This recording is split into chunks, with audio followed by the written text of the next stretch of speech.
कृति को देखो। हम तो पढ़ाते रहे पंत प्रसाद निराला और तमाम लोगों की बातें, लेकिन कभी अपने भी तो झांक के देख डालता है। उसको देखकर मन के भाव बदल जाते हैं, मन दूसरा हो जाता है, मन को बदलना होता है।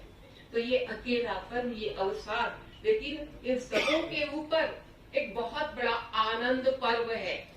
एक बहुत बड़ी मन के भीतर की जो ज्ञान शक्ति है, वही शक्ति आपको, हमको, सबों को उद्वेलित करती है। और मैं समझती हूँ जितने मेरे पहले के वक्ताओं ने बोला, बहुत सुंदर बोला, बड़ा सार्थक बोला, एक एक पक्ष को पकड़ करके कहा। नीलोत्पल स्वयं बड़े कवि हैं, आए हैं, इसलिए आज के पूरे परिवेश में हम केवल कविता का लोकार्पण नहीं कर रहे हैं, हम इनके पूरे व्यक्तित्व और इनकी पूरी अस्मिता को एक दूसरे के साथ देख रहे हैं, बांट रहे हैं और समझ रहे हैं। तो सबसे पहले तो आपके पिता को बहुत बहुत बधाई। कहते हैं कि पुत्र जो होता है वो पिता की धरोहर, पिता की वसीयत को ही आगे बढ़ाता है।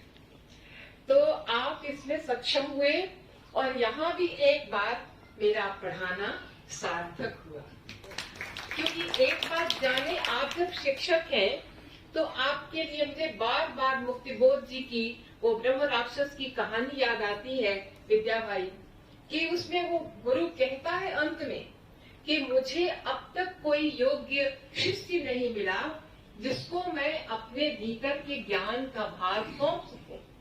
तो ब्रह्म राक्षस हो जाता है। और उसके बाद जब वो शिष्य जानता है अंतिम बार कि जिनसे मैंने इतने 12 वर्षों तक शिक्षा ली, वो एक ब्रह्म राक्षस है, वो मनुष्य नहीं है, वो ऋषि नहीं है, तो तब उसे उसके मन में थोड़ा संशय भी होता है, थोड़ा भय भी होता है। और तब वो गुरु कहते हैं कि मैं भटकता रहा, अब वो ज्ञान मैं तुम्हारे कंधे पर डाल रहा हूँ, और तुम जब तक ये ज्ञान, इस ज्ञान का भार नहीं उतारोगे, किसी योग्य शिष्य को नहीं चुनोगे, तब तक तुम्हारी भी शांति नहीं होगी, तुम्हारी मुक्ति नहीं होगी। तो ये आज मेरी मुक्ति का अवसर है, दिन है, क्योंकि मैंने जब ये सारी कविताएं पढ़ी, और अक्सर ये होता है कि दिन भर लिखती हूँ या रसोई में बिताती हूँ, रात में बाकी लोगों के, जो बच्चों के आते हैं, मित्रों के आते हैं, वो चीजें मैं पढ़ती हूँ। जब मैंने पहली बार ये एक वाक्य इनका पढ़ा, ये लिखते हैं, इस दरमियान कविता कब मेरी पनाह में आकर, कविता की पनाह में तो आप गए हजरत। कविता का आश्रय तो हम तब लेते हैं जब हमारे भीतर संवेदनाएं उबलती रहती हैं, और वो उन पीड़ाओं का जो चक्रव्यूह है, वो जब रात रात भर हमको सोने नहीं देता, तभी कोई शंभू बादल बनता है, तभी कोई नीलोत्पल बनता है, तभी कोई माया प्रसाद बनता है। तो एक बात ये जान लीजिए कि हम जितने, हमारी पीढ़ी के हम जितने लोग हैं, पंकज हमसे छोटे हैं, तो हम लोग जो मिलकर एक बड़ी साधना, और साधना नहीं कहो, साहित्य की सेवा का उपक्रम कर रहे हैं, तो हमारे भारतीय साहित्य का उच्च तो प्रारंभ हुआ है करुणा से।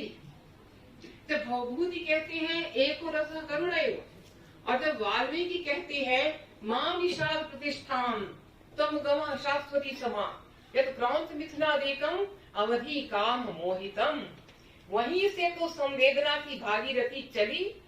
हम उसको लेकर और उसकी एक एक बूंद, अमृत बूंद का पान कर रहे हैं। तो उसी अमृत के संधान में प्रणव की कविताएं लगी हैं, और मैं सबसे पहले तो प्रणव की बहुत बड़ी प्रबल जिज्ञासा को धन्य मानती हूँ। जब वो कहते हैं मैं जीना चाहता हूँ, इसलिए भी कि संवेदना को बचा सकूं।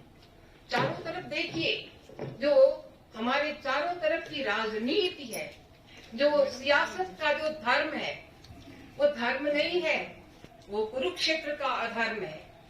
और हम यहाँ बैठे हैं सियासत को हटाने के लिए, भूलने के लिए, उसको रेखांकित करके लोगों को सावधान करने के लिए, खास करके नई पीढ़ी, युवा पीढ़ी को आगाह करने के लिए। तो ये आगाह करने वाली कविताएं हैं।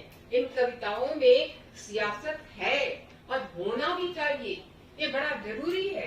क्योंकि अगर हम अपने युग धर्म को नहीं समझेंगे और तख्त पर बैठा हुआ कोई व्यक्ति हो और जमीन पर घिसटता हुआ कोई व्यक्ति हो, दोनों के बीच के अंतर को पहचानने की शक्ति हमारे भीतर नहीं है, तो हमारा जीना, हमारा मनुष्य होना ही व्यर्थ है।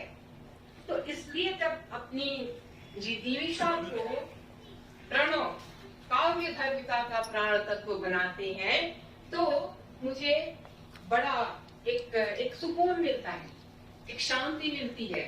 खास करके सारी कविताएं पढ़ डाली, एक कविता ने मुझे बहुत आकृष्ट किया, दो कविताओं ने। एक बहुत छोटी सी इनकी कविता है पिता। अब लिखते हैं कि देहरी पर दिए सा जगमगाता पिता, तो वो पिता कैसा है, कैसा होना चाहिए, वो तो आज हमने देख लिया।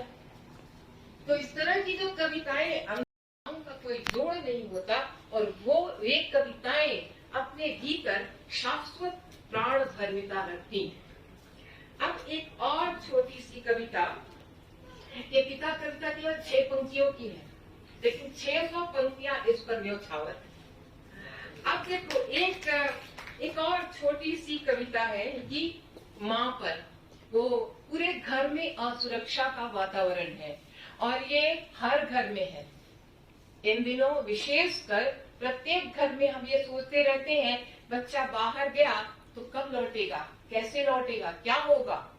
बहुत सारे संशय आते हैं। जब संशय आते हैं तो माँ क्या करती है, उस घर की जो गृहिणी है वो क्या करती हैं, वे लोकगीत की कड़ियां गुनगुनाने लगती हैं।